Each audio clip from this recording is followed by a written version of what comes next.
विश्वविद्यालय में हुए पूर्व की भाजपा सरकार में शिक्षक व गैर शिक्षक भर्ती घोटाले पर छात्र संगठन एनएसयूआई ने माननीय उच्च न्यायालय द्वारा जारी जजमेंट का स्वागत किया है। उन्होंने कहा कि भाजपा सरकार के राज में हिमाचल प्रदेश विश्वविद्यालय में युवाओं के भविष्य के साथ खिलवाड़ हुआ है, जिसका आज न्यायालय की ओर से उन्हें जवाब मिल गया है। एनएसयूआई प्रदेश उपाध्यक्ष वीनू मेहता ने शिमला में पत्रकार वार्ता कर कहा कि एनएसयूआई ने पूर्व की भाजपा सरकार में हिमाचल प्रदेश में हुए घोटालों पर पूरे 5 साल आवाज उठाई है और उठाती आ रही है। शिक्षक घोटालों पर भी एनएसयूआई ने सरकार के प्रति अपना रोष जाहिर किया और युवाओं की आवाज को सरकार तक पहुंचाया, जिसके नतीजतन आज माननीय उच्च न्यायालय ने जजमेंट जारी कर मैथमेटिक्स के 2 सहायक प्रोफेसर को बाहर कर दिया है। इस दौरान उन्होंने पूर्व की भाजपा सरकार पर जमकर निशाना साधा। देखिए, आज का जो विषय था, आज का विषय पूरा हिमाचल प्रदेश और पूरा देश देख रहा है। हिमाचल प्रदेश विश्वविद्यालय में एनएसयूआई पिछले पूर्व सरकार में जयराम ठाकुर जी की सरकार में जो शिक्षक और गैर शिक्षक घोटाले हिमाचल प्रदेश विश्वविद्यालय में हुए और एनएसयूआई पिछले 5 सालों में जो संघर्षरत रही, सरकार के समक्ष आवाजें उठाई, हमें लाठी डंडों से मारा पीटा गया कि हमारी आवाज को दबाने के लिए हमें पीएचडी से बाहर किया गया, विश्वविद्यालय से निष्कासित किया गया।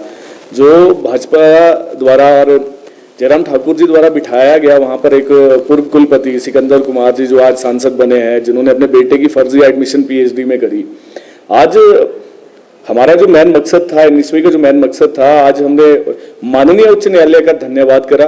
आज हिमाचल प्रदेश और भारत देश की आवाम को एक और मैसेज गया कि हमारे हकों को जिंदा रखने के लिए अभी भी हमारे पास न्यायालय हमारी आवाज को दबने नहीं देगा। आज मैं एक बार फिर से आपके माध्यम से माननीय उच्च न्यायालय का तहे दिल से धन्यवाद करता हूँ। हिमाचल प्रदेश विश्वविद्यालय शिक्षक घोटाले में जिस तरह की जजमेंट माननीय उच्च न्यायालय ने दी है, उसका एनएसयूआई स्वागत करती है।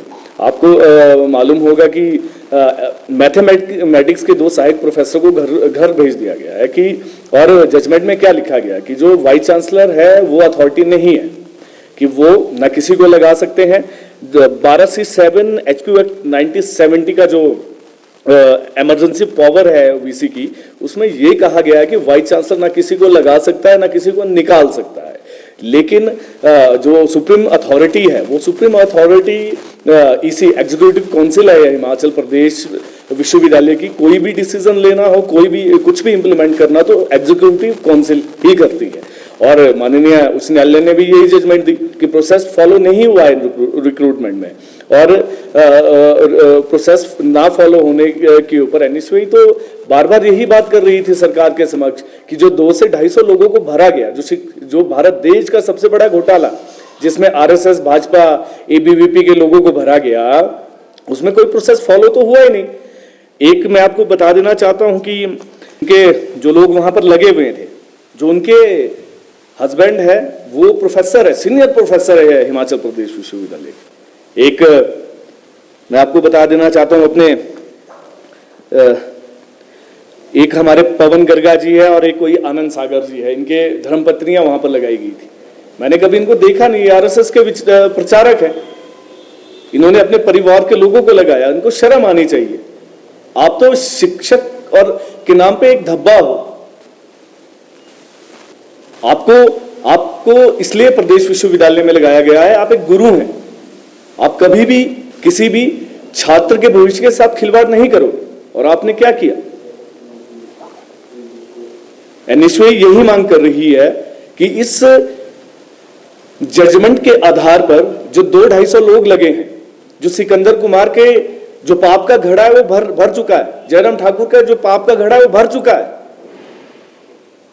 उन सभी लोगों को घर जाना पड़ेगा। मेरिटोरियस स्टूडेंटों को हिमाचल प्रदेश विश्वविद्यालय में आना पड़ेगा, उनको लाना पड़ेगा और हमारी सरकार उनको लाएगी।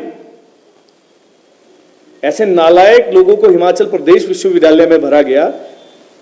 मेरी स्वयं की पीएचडी कैंसिल कर दी गई, मुझे हिमाचल प्रदेश विश्वविद्यालय से एक्सपेल कर दिया गया, मेरे साथ 2 मेरे छात्र साथियों को एक्सपेल कर दिया गया, मात्र इसलिए कि हमने शिक्षक और गैर शिक्षक भर्तियों की बात करी। कोविड के समय जब पूरा भारत देश, पूरा विश्व त्राही था, सिकंदर कुमार जी घोटाले करने में लगे थे। मुंह छुपा करके आउटडोर के माध्यम से उन्होंने इतनी ज्यादा भर्तियां कर दी और जयराम ठाकुर का उनके ऊपर पूरा संरक्षण था। और आज जयराम ठाकुर जी किसी और के ऊपर लांछन लगा रहे। मैं जयराम ठाकुर जी को कहना चाहूंगा, जब अपने घर शीशे के हो तो दूसरों के घरों पे पत्थर नहीं मारा करते।